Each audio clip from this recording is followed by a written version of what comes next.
Okay, so I want to comment a bit on this Michael Gove drug admission. For my British viewers, Michael Gove doesn't really need an introduction. He's one of our most prominent politicians, cabinet member. He's currently Secretary of State um, for the Environment, Food and Rural Affairs, former Justice Secretary, former Education Secretary. For my international viewers, like I say, he is a senior British politician and he is one of the contenders to be the next Conservative leader and therefore our 55th Prime Minister. Now, Michael Gove has come out and admitted that 20 years ago he used cocaine whilst working as a journalist for the Times. He would have been about my age then, early 30s. Um, so, this is my take on it. What's interesting is this wasn't some sort of expose by a newspaper. This is actually Michael Gove himself decided to just admit this and say that he done it. I'm not sure what the context of that was, why he's decided to bring this up now. It may be that he feels it's better that he do it himself rather than it be exposed. You know, the race for Prime Minister of the United Kingdom is incredibly intense. Every every fiber of someone's personality is going to be analyzed. So maybe go thought better I do it myself rather than, have the embarrassment of a newspaper exposing it on me. Some of his colleagues, such as Esther McVeigh, who's also running for leader, says that it shouldn't, politicians past is their past and he very much regrets it. And he's had other supporters. The Daily Telegraph says that he's a great thinking mind and he shouldn't be disqualified from the leadership race as a result. Should he drop out? I don't know. It would be kind of a hard pitch to have a potential next prime minister who's basically admitted not only just a criminal offence, but quite a serious one. I mean, we're talking about cocaine here. It's not child's play. Rory Stewart also admitted drug use, although his was in the context of a visit to Iran where he smoked, I forget the name now, but his excuse was that he didn't want to upset his hosts and it was out of politeness. Um, and Boris Johnson has certainly had a flippant attitude to this in the past, although he's denied that he has ever done it. The whole thing with politicians and drugs, there's been examples in the US as well. Obama, of course, said that unlike Bill Clinton, he did inhale, but they're talking about marijuana, which is, it's clearly not in the same category as cocaine. Um, there are a few things to consider around this. Number one, why now? I think for that reason. I think it's because Gove didn't want a newspaper to expose this, so perhaps that's practical from his point of view. Here's the problem with it. I think that it's okay for politicians to have made past mistakes, including some offences, that might be, for example, a speeding ticket or something that would be seen in a different light. Or even if he'd used cocaine, but he was very liberal on the subject and he was of the view that all drugs should be legalized or something like that.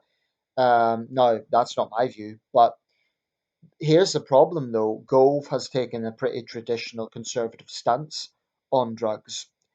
And whilst Justice Secretary and especially whilst Education Secretary, he held the position that teachers who use cocaine or other Class A drugs should be sacked.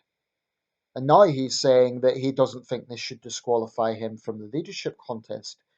Um, Journalists have been putting him on the spot about, well, you did commit a crime, Mr. Gove. He said, yes, I did. I deeply regret it. It was a stupid thing to do, and I was lucky I didn't go to jail.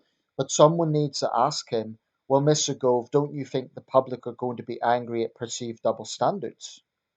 I mean, if a regular person done this, they would be committing a criminal offence and they would be liable for prosecution. So why should you get special treatment? It's a fair question. particularly when Gove has taken a hard line on this subject.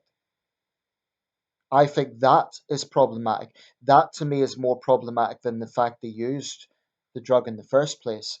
But there's another side to it I don't like, which is coming from some of the people who are trying to downplay it. It's this notion that, oh, well, we all have a past. Everyone uses Class A drugs. No, they don't. Everyone has things that they're not proud of, but I find it very troubling that we're now normalizing Class A drug use.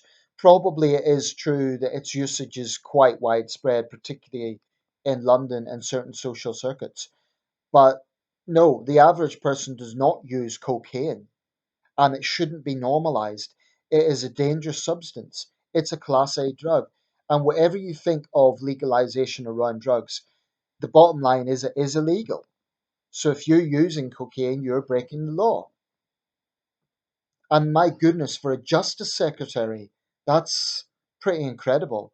Um, so I do think this should at least put serious question marks on Gove's run for the leadership. Um, like I say, other mistakes I think would be a different matter because everyone's done things in the past they're not proud of. And I don't want a Stepford wife to be a prime minister. It would be pretty strange if someone had lived to the age of 51 and hadn't done anything that they regret. But it's more the issue of the perceived hypocrisy and double standards that is going to really anger people. And his colleagues, instead of defending him, should also recognize that. The same goes for other politicians who've used this. I would also agree with Cressida Dick and Sajid Javid and Sadiq Khan, who have all said that middle class drug users are fueling a filthy trade. I mean, they might have, respectable careers throughout the week. They may be respectable, decent people, but then if they're using, and if they're snorting cocaine at the weekend, what's that doing? It's fueling a filthy trade, and it's making evil men like El Guzmo Chapman in Mexico very wealthy. It is a filthy trade, and I don't think it should be normalized. I don't think that sniffing cocaine should be seen as a normal thing to do. It shouldn't be normalized, and it's illegal for a reason. Just for the record, in case anyone was wondering, no, I've never done it. Nor would I. I mean, it rots your nose cartilage. There was an actress on EastEnders, and they showed what happened to her after years of drug use, and the cartilage in her nose had actually fallen out. It was like a hole because of years of drug use. I mean, to me, that temporary high is not worth the deeper problems that come with it. It's just a filthy, filthy trade. I'm not pure. I've smoked tobacco, I've drank alcohol. I'm not going to say I'm whiter than white, but the thing about tobacco and alcohol, you smoke too much, you're liable to get lung cancer. You drink too much, you're liable to get liver disease. And they are both killers. But we know what the problems are with those drugs. With other drugs, with the likes of cocaine, I just think I would not mess with it, no matter what the temporary sensation was. And I don't think it should be a case of, one law or one standard for one group of people, i.e., prominent politicians or prominent singers or prominent sports people, versus normal people. No, there cannot be double standards. So if Michael Gove committed a criminal offence, and I don't think the Met are going to investigate him at this point, given the passage of time, but there's another question. He apparently lied on a US visa form about drug use, where he said he hadn't used it. Now, again, all of this is really problematic for someone who's running for Prime Minister of the United Kingdom. So should it totally disqualify him? I'm not sure about that, but I do think he needs to answer questions about perceived double standards. So if he's come out and admitted this, then maybe he needs to change his stance on this and say, oh, I no longer believe that teachers should be sacked. Because if he doesn't therefore take that position, then he's just a hypocrite.